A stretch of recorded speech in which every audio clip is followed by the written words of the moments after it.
तर कसं आहे पब्लिक, माझं नाव हर्षल अडसूळ आणि मी चाललो आहे आता सकाळ सकाळ बाबाच काम करायला. तर बाबाचं काम काय आहे, कलरचे पैसे द्यायचे राहिले कारण मी घरी कायम काही ना काही कलर करायचं चालूच असतं. गेलो तर गेलो, मला एक मनी माऊ दिसली, लय भारी होती. घरी आलो म्हणलं आयले काय काम चालू आहे, म्हणलं आयला पप्पांनी दिसतं बोलावलं आयले तर आधीच काम चालू आहे म्हणलं.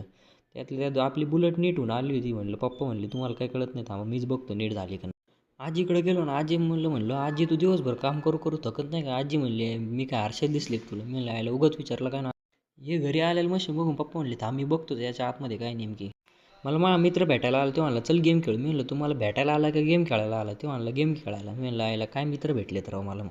आयला काही म्हणा बरं का, कधी कधी वाटतं सगळ्यात भारी मीच दिसायला काय नको. पण काही म्हणा बरं का, आमच्या घरावरून सगळ्या नगरचा व्ह्यू दिसतो बरं काय. संध्याकाळी नेमकी बसू बसू बोर झालं, तेवढ्यात आताच फोन आला. आत्या म्हणले ये घरी नेमकी तुला घर दाखवते कसं झालं, खाऊ घालते तुला काहीतरी. तेवढ्यात लगेच दिदीने मंचुरियन बनवून दिलं. मी म्हणलं आयला एकच नंबर आहे. मी म्हणलं एवढं काय नाही व्हायचं. मग तिने लगेच चिकन बनवलं. मग मी म्हणलं आयला विषय खोलं कामात गोळा.